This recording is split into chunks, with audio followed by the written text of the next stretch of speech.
started, and you guys just feel free to continue getting your food. So we just want to make sure that our speaker has time to give his presentation today.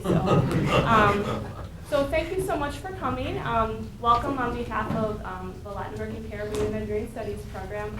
My name is Sarah Ritt. I'm the outreach coordinator and undergraduate advisor for the Latin American Caribbean and Nigerian Studies program. And I'm sorry we're a little off schedule. The caterer went to the wrong building.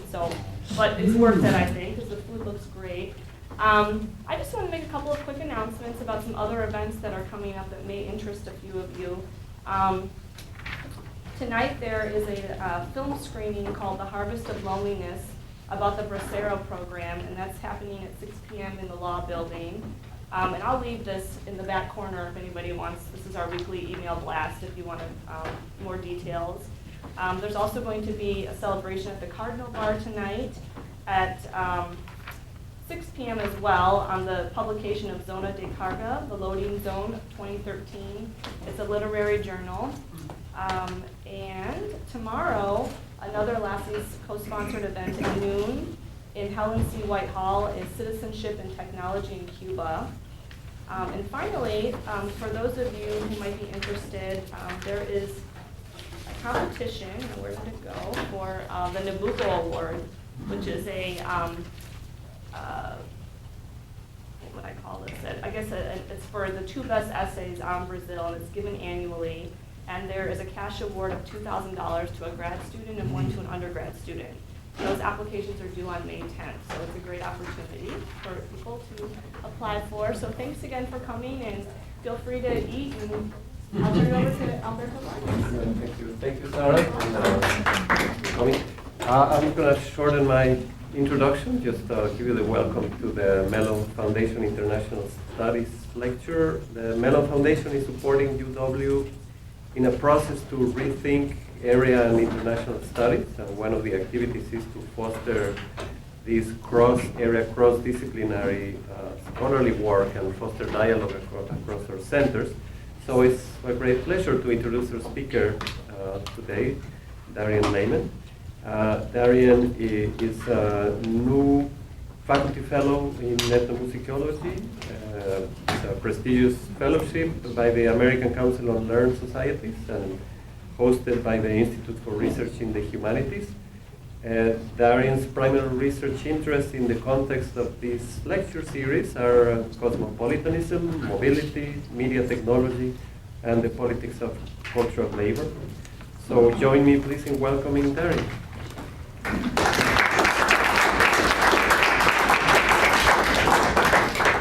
Thank you, Alberto, and thank you, Sarah, for inviting me to speak here today. I'm really glad to be here and to have all of you here to help me think through some things that I've been working on for quite a while, but I'm going to try to draw some connections to some things that this is a bit of a new a trial run of some ideas. So thank you in advance for helping me think through these things. Again, please feel free to get up and eat more as the mood strikes you. I won't be offended. Now, this a little explanation about this somewhat long-winded title. The Brazilian cultural economy as political economy line comes from a very seminal piece by George Udice in The Expedience of Culture from 2003, in which he argues that the cultural economy, this idea of the cultural economy, has come to has embedded within it ideas about what culture can do in terms of its socio-political utility and also its economic utility. So there are a lot of claims that begin to be made in the context of multiculturalism, specifically in Latin American democratization, a moment of Latin American democratization, about what culture can do to advance a politics of inclusion, as well as to reinvigorate national economies on the basis of immaterial labor. So in using the expression post-multiculturalist moment today, I'm not suggesting that multiculturalism no longer has any currency in Brazil as a way of agitating for resources and recognition, but I do think that there has emerged a vanguard in the last 10 years or so of thinkers and policymakers who are trying to push beyond what they see as an impasse in this kind of paradigm in which multiculturalism operates within this sort of regime of representation and performance. And they, I'm going to argue, begin to frame the locus for a new sort of cultural politics in the 21st century. They see the locus within sort of a productivist framework, that it's the actual production of culture in network that represents the greatest possibility for reinvigorating the economy and also for extending cultural citizenship to a greater portion of society. So in this emergent paradigm, this is the urban precariat and the so-called superfluous individuals of the favela will become the new subjects of cultural citizenship discourses and the key protagonists in the reinvigoration of the cultural economy. So the people whose ideas I'm going to be dealing with in most depth today, I just wanted to throw up pictures of them so that you can hopefully connect these names to some faces. The constellation of ideas being developed by individuals like lawyer Ronaldo Lemos, the celebrity anthropologist and public intellectual Hermano Viana, communications professor Ivana Benchis, and the former culture minister and musical icon from the 1960s counterculture in Brazil, Gilberto Gil. These ideas have enjoyed great prominence and I would argue are having a measurable impact on cultural policy. But since George Eudyces' The Expediency of Culture, since collections by Escobar and Alvarez, Ana Maria Ochoa, this work coming out of the multiculturalist moment, there hasn't been a lot of critical engagement with this kind of vanguard thinking. So what I'm going to do today is begin that process. So the talk is going to be structured in 3 main sections, followed by some closing thoughts. The first half is going to be a little theory heavy, so I apologize in advance. Hopefully it doesn't give you too much indigestion, but the second half will be much more case study based. And so for this I'm drawing on some of my ethnographic research in the city of Belém in the Brazilian Amazon, as well as the multitudes of scholarly writing and policy writing that have come out in the last 10 years on this particular form of Amazonian electronic dance music called Tecnobrega. So that'll be the second half of the talk.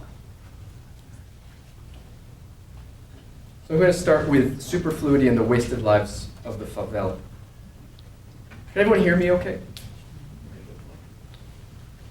Today, the size of the urban population has surpassed the population of the entire planet in 1960. For the first time in the history of humanity, there are more people living in cities than in rural areas. Of particular concern is the fact that the population of large cities has continued to grow precipitously, even in spite of the formal economy's inability to incorporate them as workers. This represents a tremendous crisis for the nation state as well, since the promise of full or nearly full employment in the formal economy sounds increasingly hollow.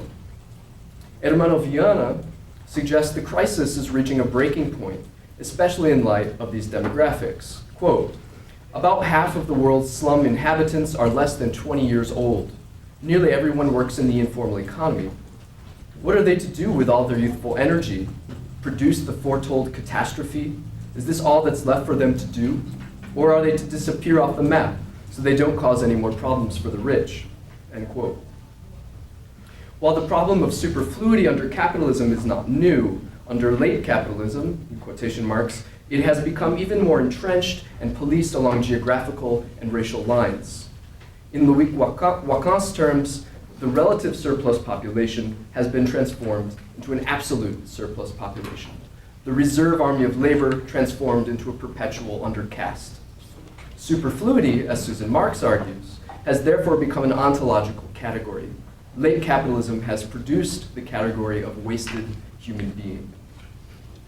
Structural critiques of this sort help us to train our eyes on the problem of superfluity under late capitalism, and on the fact that the contemporary forms of advanced marginality, in Lacan's terms, are not transitory. Yet in the absence of the political will to address the situation from the top, these critiques offer little sense of what kind of agency, either insurrectionary or resistant, might be effectively wielded from the bottom. For many Brazilians systematically excluded from secure forms of wage labor, as well as personally fulfilling forms of professional work, the sort of critique laid out by Lacan and others has long been self-evident. They have long known or suspected that the promise of meaningful incorporation into the national political economy and into the formal economy was a false one. And in the archive of popular culture, we can find examples of this sort of critique embodied, perhaps most obviously by the turn of the century figure and enduring social archetype of the malandro.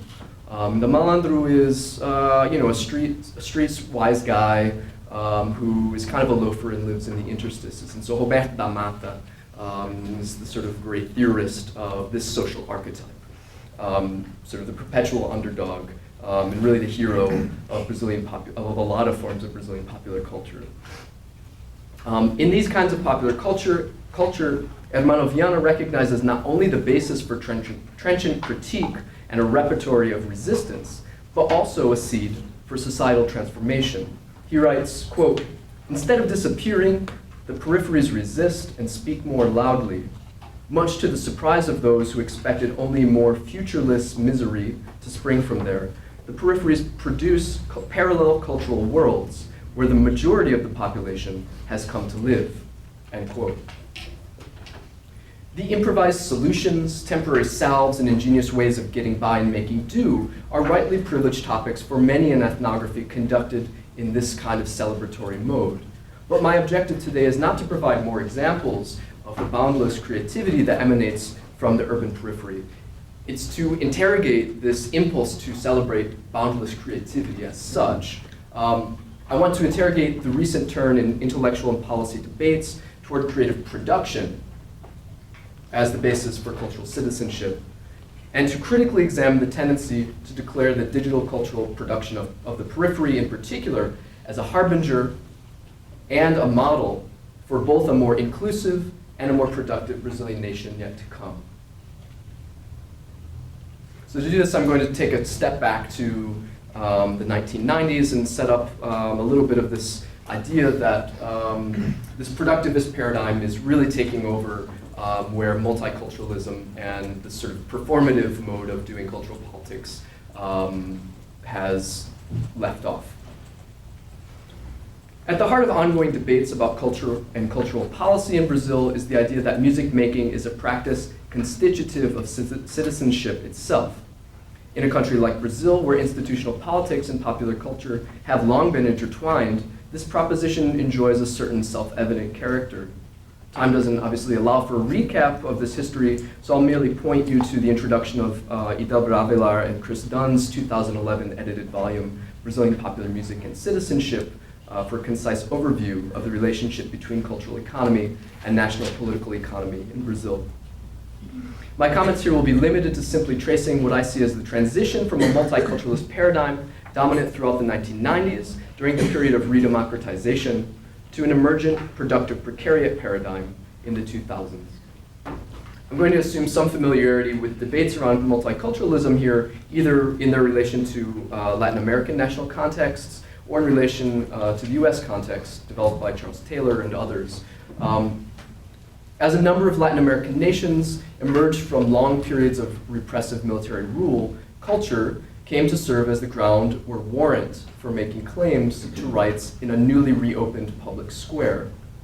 Paraphrasing Renato Rosaldo, UW wrote, quote, "Because culture is what creates space where people feel safe and at home, where they feel a sense of belonging and membership, it is a necessary condition for citizenship," end quote. UW suggested that this paradigm demanded a performative orientation towards culture that in many senses established the limits within which it could serve as an expedient in agitating for political rights, for social inclusion, and for economic development.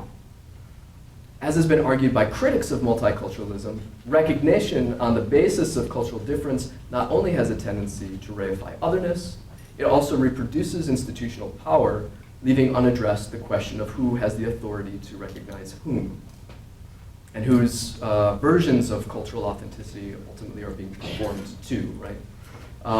Furthermore, because of its entrapment within the logic of representation, performance, and recognition, multiculturalism often amounts to little more than a staging of diversity which attempts in vain to resolve the problem of material inequality at the symbolic level. In her seminal 2003 work, Entre los Deseos y los Derechos, Ana Maria Ochoa summarized the shortcomings of this paradigm in relationship to the Colombian Ministry of Culture's CREA program in the following way. Quote, diversity is a concept that attempts to respond to the crisis of the nation state, which emphasized unity and homogeneity at the expense of diversity and difference. The term's breadth is what allows it to be manipulated as a means of demanding rights. However, the terrain of the multicultural can easily end up disguising political problems and profound inequalities through the magic wand of inclusion through culture. End quote. In the face of such perceived shortcomings of the multicultural model of inclusion, one of the solutions, in quotes, that has emerged in Brazil is grounded in a productivist approach to culture. Here, the possibilities for social inclusion through culture are tied not to the legible performance of cultural essences under a logic of representation, but rather to the processes of creative cultural production already taking place that are facilitated in large part by laterally organized networks. If the paradigmatic cultural citizen under multiculturalism was the representative of a culturally bounded community, under the emergent model, it is the digitally networked entrepreneurial inhabitant of the urban periphery, the member of what Ivana Benchis calls the productive precariat. At this point, I want to read a long excerpt from an article published by Benchis in the inaugural issue of the academic journal Periferia, Periphery. Then I'll attempt to draw what I see as some of the central propositions of this kind of thinking. Benchis writes, quote, we are experiencing a singular moment of change in the axis of contemporary cultural production, with the rise in visibility of cultural production coming from the peripheries, urban outskirts, and favelas. A decentered, lateral form of cultural production that brings in embryonic form potential public policies. Policies with the possibility for redistributing wealth and power, while also constituting a site of living and not merely reproductive labor.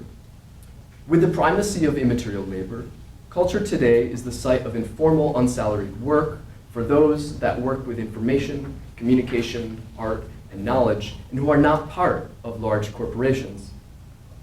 It is necessary to think about new strategic agendas oriented toward this population without the presentist forces of the market or the overly centralized decisions of the state, a radicalization of democracy stimulating social productivity, end quote. So, some of the things that have converged here to make digital cultural production specifically this locus for economic development and political transformation. First is this idea that I already mentioned, that culture is a practice of citizenship in Brazil. This is already a very naturalized kind of proposition. Second, this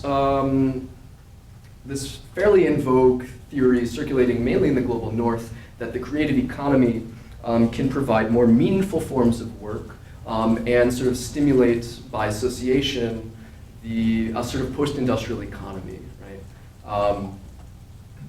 However, what's interesting about the way Benchis sort of relates to that discourse is that the kind of cultural production that is seen as this vanguard is already taking place outside the formal economy and the traditional culture industries. So it's not a matter of incentivizing more people to become cultural producers. It's in some sense a way of a question of incorporation, right? So the fact that, moreover, that this takes place outside the formal economy and traditional culture industries means that it is imminently political from her point of view, since it makes audible marginalized voices who, as superfluous humans, had no warrant to speak in the public sphere. In effect, an alternative public sphere has been created with the transition from a lettered culture to an audiovisual public culture. And so people from the favela who wouldn't have necessarily the cultural capital of these inherited Afro-Brazilian traditions have a new warrant to speak in the public sphere. And in fact, not to speak in the public sphere of the center, but rather to create an alternative public sphere.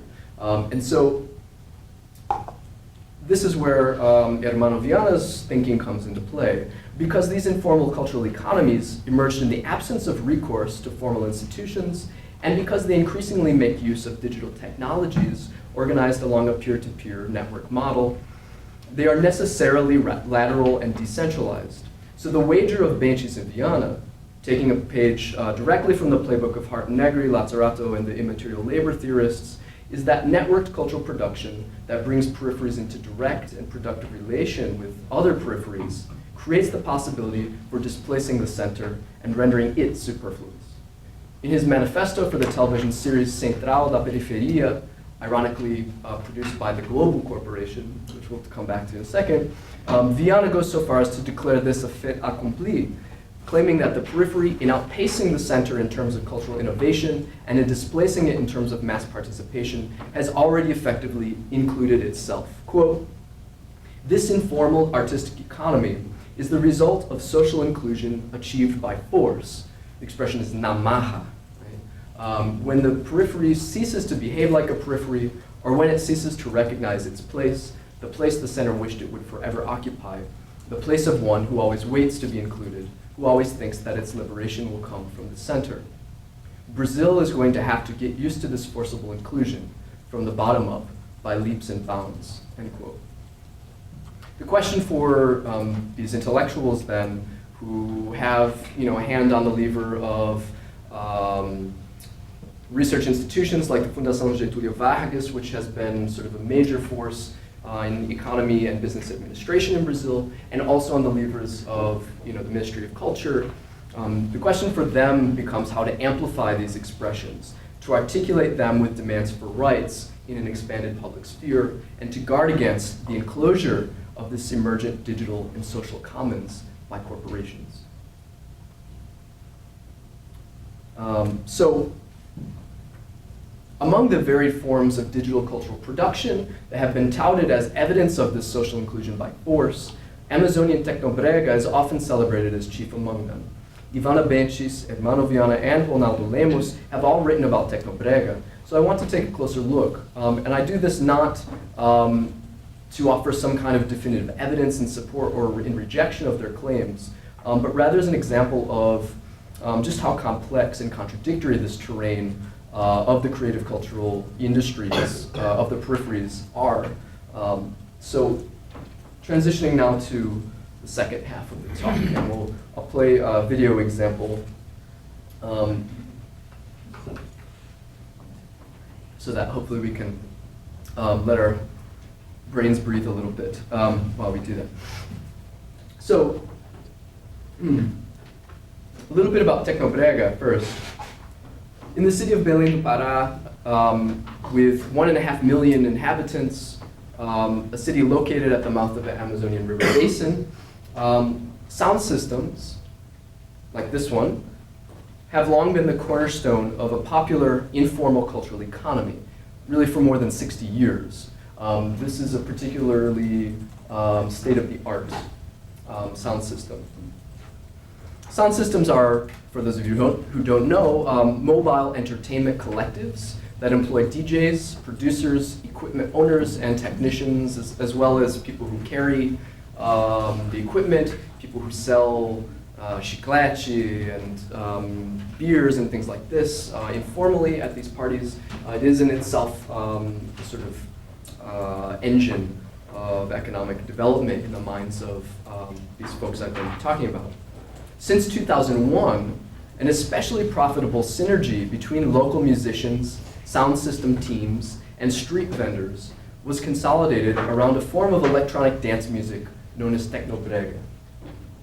So this is an image from Ronaldo Lemos's book, Tecnobrega para Reinventing the Business of Music from 2008. And just to kind of explain what's going on here, rather than artists contracting their labor to record labels, and then getting money from royalties from album sales, artists are invited often, or sometimes give their labor freely to record in studios, which are often owned by the same people who run the sound systems, the aparelhagens. And so they'll record a single. The studios will then pipe it to the sound systems, who play it live for the public. They may also, these studios, give these recordings to non-authorized reproducers, so pirate vendors under a different system. They're not pirating this music because there's no official version of it. So they throw it directly to these guys. They throw it out to the ambulantes, the street vendors, and the public buys from the ambulantes, and they pay usually 10 to 15 reais, which for the periphery of Belém, 7 to 10 bucks roughly. That's a decent chunk of change. And artists then, the only thing they get out of that is publicity essentially, so that they can do their own live performances, which, by the way, have become less and less frequent with the rise of these enormous sound system enterprises. So that's the model that is so interesting to someone like Ronaldo Lemos. Because most of the money in this economy is generated not through album sales or royalties from play, but rather from live performances, the Tecnobrega economy has drawn significant attentions from advocates of open business and Creative Commons licensing.